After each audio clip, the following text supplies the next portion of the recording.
दिवसातून एकदा तरी ही गोष्ट आपल्याला रडवतच असते. तर ती कोणती गोष्ट आहे मी तुम्हाला व्हिडिओमध्ये नंतर सांगेलच.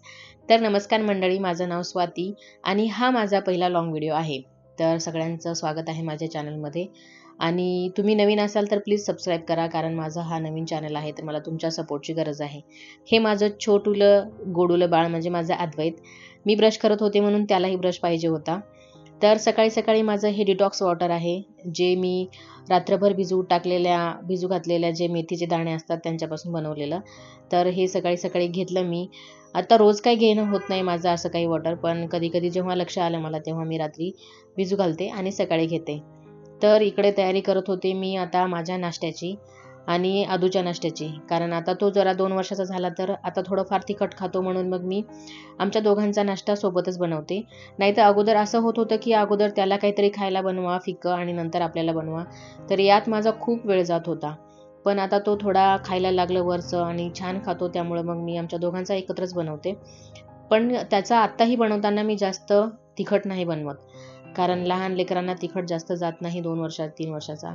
आता याचं इकडे चाललं होतं की मम्मा मला काहीतरी दे किंवा मला तुझ्या जवळ घे. मग आता मला याला बिझी करायचं होतं म्हणून मी आता त्याला इकडे मनुके दिले खायला. त्याला आवडतात खूप.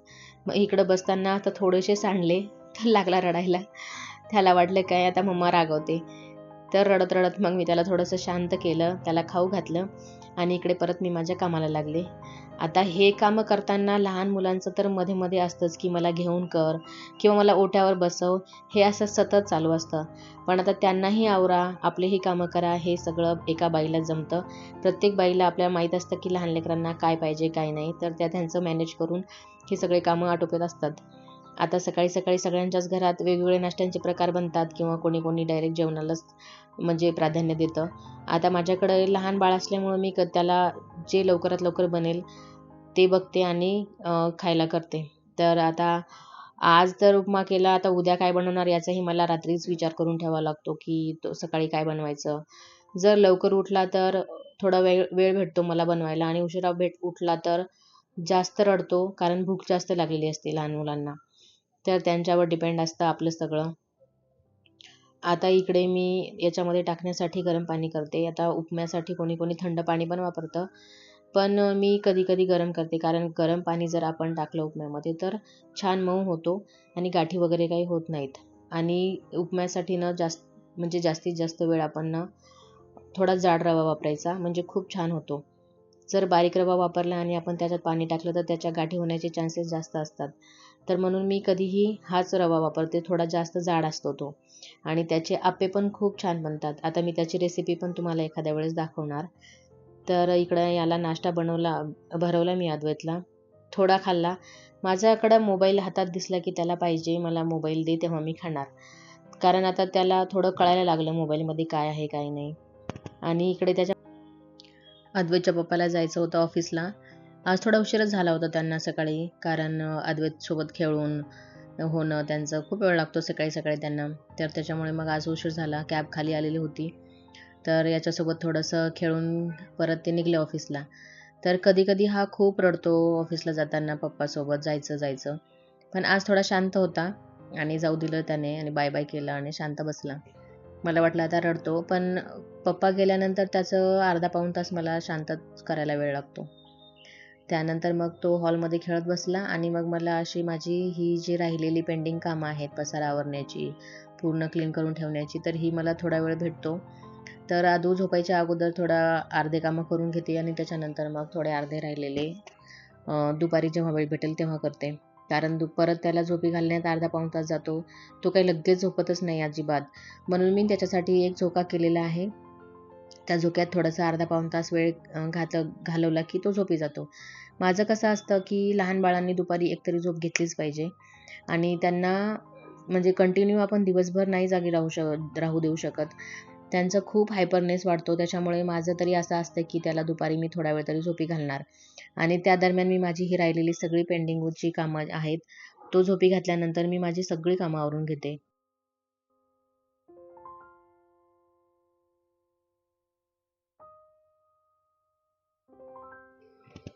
थोडा वेळ अद्वैतला झोपी घातल्यानंतर मला अजून हॉलमधला पूर्ण पसारा आवरायचा होता, कारण उठल्यानंतर तो परत पसारा करणार हे मला माहीत होतं.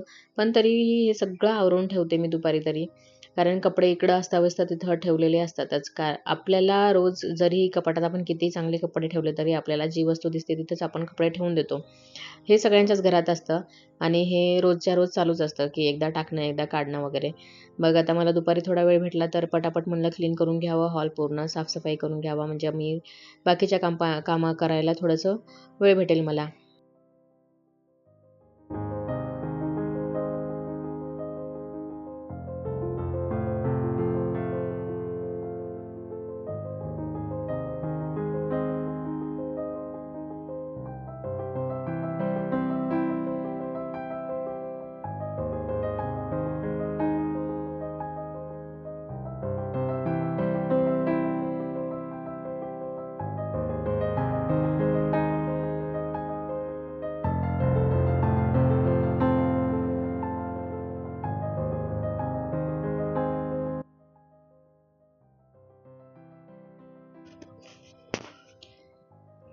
बायकांचं असं असतं की कितीही कामं करा, पण कामं काही संपत नाहीत. हे रोजच्या रोज त्यांचं रुटीन ठरलेलंच असतं. आता म्हणणाऱ्यांना असं वाटतं की काही बायका घरी बसून करतात, पण त्यांनाच माहीत असतं की त्या काय कामं करतात. तर माझ्यासारख्या ज्या बायका आहेत, एकच म्हणजे एकट्या राहतात किंवा त्यांच्यासोबत कोणी नाही, सासूबाई वगैरे, तर त्यांना माहीत असतं की आपण किती दिवसभर कामात बिझी असतो. आणि त्यातल्या त्यात जर आपल्याला एखादं बाळ म्हणजे 1-2 वर्षाचं, 1 वर्षाचं जर असेल, तर त्याला सांभाळून आपल्याला हे कामं करणं किती अवघड जातं, आणि जी एकटी बाई असते त्यांच्यासाठी. आता कॉमेंटमध्ये म्हणू नका की पहिल्या काळातल्या बायकांनी खूप साऱ्या 2-2, 3-3 बाळांना लहानाचं मोठं केलं. तर ते सराउंडिंगमध्ये त्यांना सांभाळायला खूप सारे लोकं असतात आणि होते पण. आणि आता ह्या न्यूक्लिअर फॅमिलीमध्ये तर एकट्या बाईलाच सगळ्या गोष्टी कराव्या लागतात आणि वरतून तिलाच बोललं जातं की ती बाई करते तरी काय? तर ज्यांचं त्यांना माहीत असतं. असो, तो विषय वेगळा आहे. तर आता ही सगळी दुपारची साफसफाई माझी झाली. कारण ओटा जर क्लीन करून ठेवला तर आपल्याला संध्याकाळचे कामं करायला खूप सोपं जातं. कारण परत मग आपण या संध्याकाळी स्वयंपाकाचं काय ठरवा त्याचा वेगळा प्रश्न आणि हे ओटा साफ करण्याचा वेगळा प्रश्न असतो. म्हणून मी होईल तोपर्यंत दुपारी ही सगळी कामं साफसफाई करून ठेवते. त्यानंतर मग फ्रेश झाल्यानंतर माझं चालू असतं आता हे स्वतःचं थोडंसं स्वतःकडे लक्ष देणं.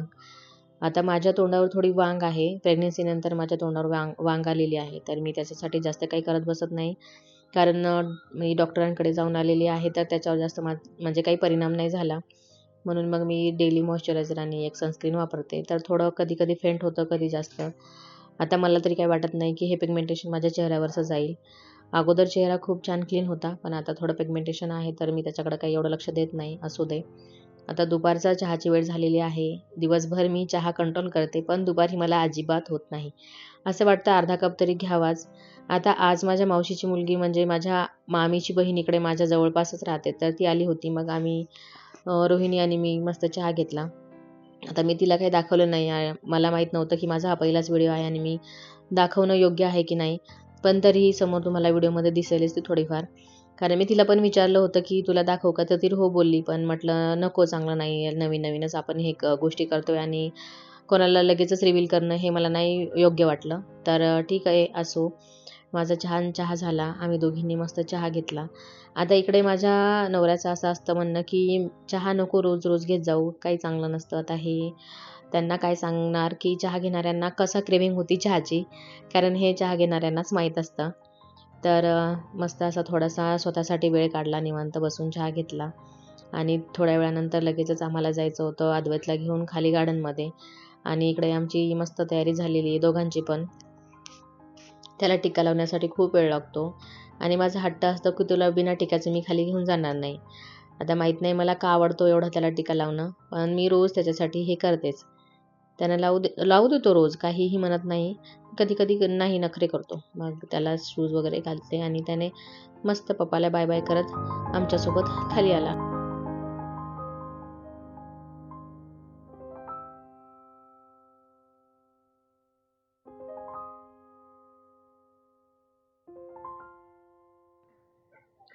माझं रोज ठरलेलं असतं अद्वैतला अर्धा पाऊण तास तरी खाली नेऊन खेळवायचं. कारण घरात 24 तास मुलं नाही राहू शकत. त्याच्यामुळे जास्त चिडचिडी होतात. त्यांना भूक पण नाही लागत आणि त्यांची म्हणजे पूर्ण इच्छाच अशी निघून जाते. त्याच्यामुळे मग मी जास्त जेवढं होईल तेवढं त्याला खाली घेऊन खेळवण्याचा प्रयत्न करते. जेव्हा मला होईल तेव्हा मी घेऊन जाते, जेव्हा आद्याच्या पप्पाला होईल तेव्हा ते घेऊन जातात. पण शहरात अशी इतकी गोष्ट म्हणजे चुकीची होते आपल्या बाळांसाठी, की सतत घरात, घरात, घरात. त्याच्यामुळे त्यांना बाहेर काढणंही खूप महत्त्वाचं आहे. तर आम्ही दोघं प्रयत्न करतो, की त्याला होईल तेवढ्या जास्त वेळ आपण त्याला आउटडोअर गेमसाठी आपण त्याला खेळायला बाहेर घेऊन जाऊया. तर तो छान खेळतो आणि लहान मुलांसोबत पण मस्त राहतो. कारण त्याला लहान मुलांसोबत किंवा त्याच्या वयाच्या मुलांसोबत खेळायला खूप आवडतं आणि तो रोज त्यांच्यासोबत छान खेळतो. त्याचे चांगले चांगले मित्र पण झाले तर इथं खेळायला. आम्ही ही जी सोसायटी आहे नवीन आहे आमच्यासाठी, पण त्याला छान मित्र झालेत आता इकडे पण.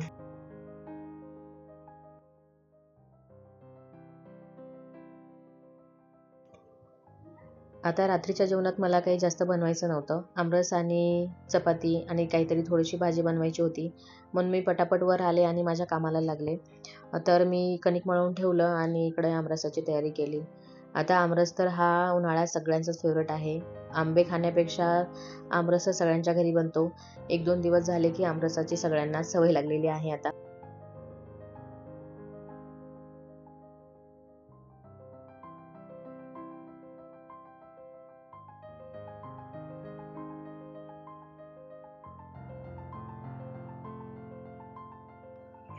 व्हिडिओच्या सुरुवातीला जे म्हटलं मी, की आपल्याला एक गोष्ट नेहमी रडवते, ती म्हणजे बायकांना कांदा कापताना हा कांदा रोज रडवतो.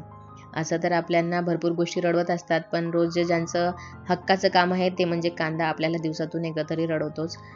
तर आज मला एवढा मोठा कांदा चिरायचा होता, कारण की मला करायचं होतं कांद्याची चटणी. आमच्याकडं आमरस असेल तर जास्त करून कांद्याची चटणी बनवली जाते. तर खूप छान लागते. मला तर पर्सनली खूप आवडते. आता अद्वैत खेळून आला होता आणि त्याला पहिले मम्माकडे यावं लागतं. मम्मा काय करायली पाहायचं. तर पाहून गेला आणि त्याला भूक लागली होती म्हणून मी पटापट इकडं स्वयंपाकाला सुरुवात केली. तर आज माझ्या संध्याकाळच्या स्वयंपाकात जास्त मेनू काही मोठा नव्हता. ही कांद्याची चटणी आणि या कांद्याच्या चटणीत मी जे व्हाईट व्हाईट दिसते ते शेंगदाण्याचा कूट आहे. मला खूप आवडतो आणि चपाती आणि रस माझा रेडी होता. इकडे जेवायला माझी तयारी चालू झालेली आहे. तर माझा हा पहिला व्हिडिओ कसा वाटला तर मला नक्की सांगा आणि तुमच्या कॉमेंटमधून मला सुचवा की याच्यामध्ये काय कमतरता आहे किंवा चुका आहेत. तुम्ही सांगितल्याशिवाय तर काही कळणार नाही. नवीन क्रिएटरला काही कळत नाही कमेंटशिवाय. तर प्लीज मला नक्की सांगा आणि thank you so much for